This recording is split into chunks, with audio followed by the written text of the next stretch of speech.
Hello and welcome back to Musical Musings. This week we had some issues with our intro file, so it's just going to be me introducing you today.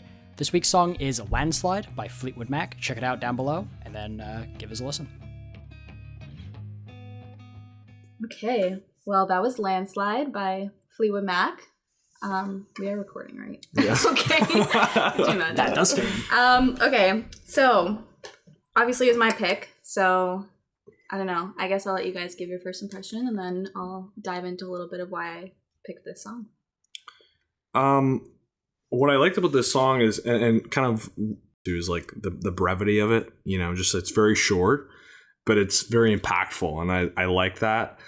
You know, I think was the song written by Stevie Nicks? It was written by Stevie Nicks. Yeah. So, you know, I think that her ability to kind of compact, you know, all of that emotion and you know, feeling into that 3.5 minutes is pretty.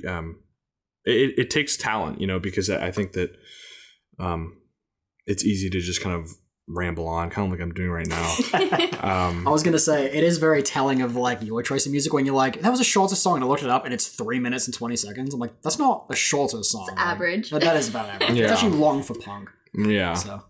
No, but even building on what you're saying, Jack, I mean, a lot of the lyrics, I guess you could say they're slightly repetitive, but I think that just furthers your point of how impactful the lyrics are in this song. I think there's a lot of ways you guys could interpret the song, so I'd be interested in hearing your thoughts on that too. Yeah.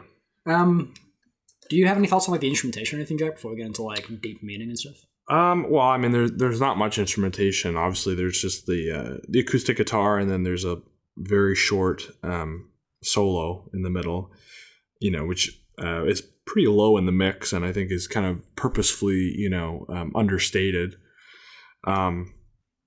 But yeah, and I think that, you know, that's perfect. Like, this is not a song that needs, you know, a full band or anything. It's supposed to be very. It feels very personal. It's very personal. It's very introspective, and it's just a woman and her guitar, you know, and so. I don't think she plays guitar. Okay, a woman and a guitar, we'll say. Yeah, and I like the. I like songs where there's, you know, a lot of metaphors, and I think this song, you know, it has a lot of them. Obviously, the whole landslide thing is a metaphor in and of itself, and so, yeah. I don't know. What are your thoughts on the meaning of the song? It feels like a song about change, pretty much, which is pretty apparent by the lyrics. I think they talk about like the changing seasons and then growing up and things like that. Which it's interesting. We definitely need to do like a special episode on Fleetwood Mac because of how interesting this band is in general, like how the bandmates interacted with each other, like Stevie Nicks and Lindsey Buckingham, like all the shit that happened between them, and then how that bled into the music later on is really interesting. So it's kind of thing that there's so few songs that you can tell that the person singing it also wrote it.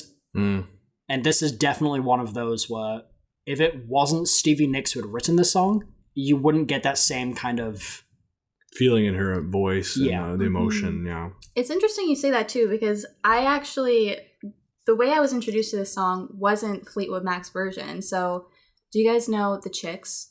They're formerly known as the Dixie Chicks. Yeah. So they covered this song in early 2000s. And I grew up on that song. That was a song that my mom listened to a lot.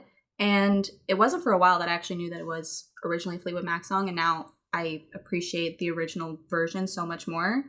But yeah, it's interesting that that's your take on it, because when I was first introduced to the song, it wasn't Stevie Nicks singing. And I didn't even know it was a Fleetwood Mac song. I didn't even know who Fleetwood Mac was at the time. Did you get the same kind of feeling? Did it give you the same, like, yeah? Yeah. Is the instrumentation similar, or did they do like a full band version? It's definitely more their style of music, because they're more of like a country type band, the Chicks. But well, I mean, I could almost see this as like a country song. Like I could see a country version of it. Yeah, it works really well. Yeah. It works really well. But when I heard the original version, I was like, this is so beautiful and so different than what I'm used to. And yeah. But yeah, I think that there's a lot of different ways you can interpret it. It's personal, but also vague enough that, you know, a variety of people with different life experiences can relate to the song. Yeah, absolutely. You can relate to it, like you said, it's about change, obviously, but I'm just thinking, like, you know, you could relate it to changing relationships, or there's the one line that says, I've been afraid of changing because I've built my life around you. Right. And the you could be so many different people in Yeah. someone's life. It could even be not a person. It could be a thing or an event in your life that, you know, you're going through a change and you're kind of processing that in a way. Like, I think a lot of people could also see this as like not even a relationship, but like between family members, like a parent. yeah, a parent and their child. That's the first thing I think of too. Yeah, I definitely agree with what you're saying about the vagueness helps its, you know, its relatability, because like you said, like anybody, a lot of these lines could mean, you know, so many different things, and like everybody has those like difficult moments where they're beginning to grow up and the people around them either grew up way faster than they did or like aren't growing at the same speed. Yeah. Like no two people grow at the same rate. So that unfortunate circumstance of people changing at different speeds. yeah. I think almost everybody has a story about like there was this person that I really cared about and then we just didn't grow the same way. I like the you know, the there's a lot of references like the child within, you know, the line, can the child within my heart rise above, and it's like I think that could be even part of it, is like it's like you almost, you're what am I trying to say? I don't know. I have like I a just feeling nod and smile in my like the you know, I think that in times of strife and hardship, I think Mother Mary shines on you. What are you talking about? I'm trying to make a serious point here. You know, they can people kind of go back to that sort of childlike way of thinking, or look back on their childhood, you know, I kind of get what you mean. Sense of innocence and, you know, wonderment. Yeah, and like when times are difficult, you revert back to how you were at a easier time, almost. Yeah. Like, you know, and you might be in your 20s, 30s, 40s, but when things get difficult, you just want to like be that child again, have people who can take care of you, and you don't have to worry about things and stuff like that. If that's what you were trying to get at, that is kind of what I took. Yeah, and I like there's a lot of metaphors about you know, the you know, like landslides and ocean tides, seasons, and they're all used to sort of to be metaphors for, you know, your life, right? And so I like that a lot. You know, it's a very poetic way of expressing the changing of emotions and the, you know, the different things we go through in life, relating it back to sort of nature, you know. So I think that and the, you know, I think it's apt because they're both living, you know, we're living beings, nature is living. And it is interesting because until we listen, I've known this song for a while. I really, really love this song. But I never picked up on how much it refers to nature. Which is interesting how much they talk, because in the same way, if you want to take the metaphor a step further, it's like, yes, the seasons change and stuff like that, but nature doesn't really change that much. It's also cyclical too. Yeah, I was going to say, it's like, you know, things change in life, but oftentimes things also come full circle. And I think that can be found in, you know, the metaphors within nature within this song as well. Yeah, like the more things change, the more they stay the same. Yeah. So I do... There are a lot of levels that I think you can look at this song at. I think if you asked like 50 people their thoughts on this song after showing it to them, you would get 50 different answers. Yeah, like what does this song mean to you in your experience? Yeah, like, not even like how can you dig into this and like pick it apart and analyze it like we kind of are, but like how does this reflect your life and your experiences, and what are those experiences like? You'd get so many different answers. Yeah, I think there's a lot of like content in the song that even the stuff that we're talking about, there's other things too. Like I wanted to get your guys' thoughts on the lyric that says, "Take my love, take it down, climb a mountain and you turn around." And that's when it goes into, "If you see my reflection in the snow-covered hill, will the landslide bring it down?" Well, I mean, my love could be the feeling of love, or it could be a person, you know, my love. Then, yeah, okay.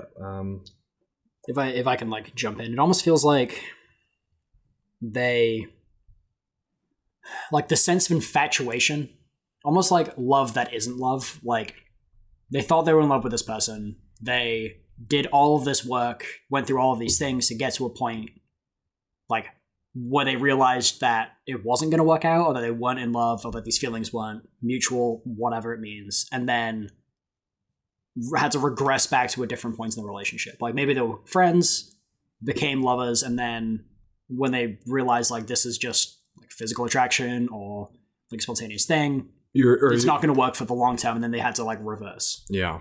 See, that's interesting too, because my take would be completely different. I more interpret it as, obviously the song is about change, and when it gets to that part of the song, I'm almost imagining like take my love, take it down is almost like take, you know, the challenges I faced, or take, you know, the changes that are occurring and like put them aside and climb a mountain and you turn around is almost speaking to overcoming a challenge, like overcoming, facing the fact that things are changing. And when you turn around, it's almost like I'm taking a moment to look back at everything and accept that things are changing. Right. When you think like listen to the song, then do you feel like it's uplifting in a way?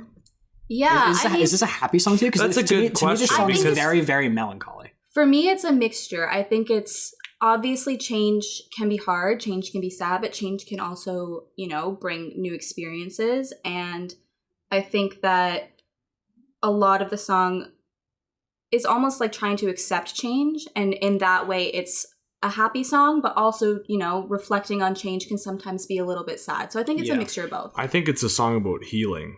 I think that's what That's it a good is. point. I think it, and you know, healing can be very difficult, but it's also a experience that can bring, you know, a lot of closure and you know, just kind of a feeling of accomplishment and kind of moving on, you know. But you know, to do that, you a lot of times have to face the things that you're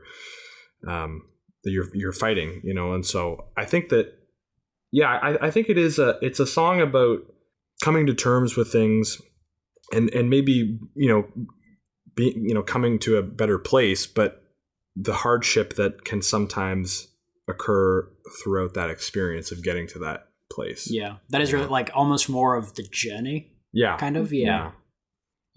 Like what we said earlier about like this, it could mean so many different things to so many different people. There are 3 people at the table, and all 3 of us kind of took this song in a different way, which is interesting. Yeah. Like I definitely saw this as like a sad song, like something failed, something didn't work, and now we have to kind of go back to who we were before.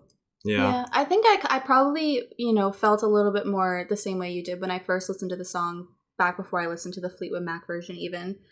And I think it's just through, you know, this is probably one of my all-time favorite songs. And through listening to it time and time again, I think that I've analyzed the lyrics differently. I've experienced different things and listened to this song through different experiences. So I think that that's kind of opened up my mind to different interpretations as well. Yeah, that might be kind of what does it, is like what points stand out to you and things like that. It's really based on what you've been through and like how you see the world and stuff like that. Yeah.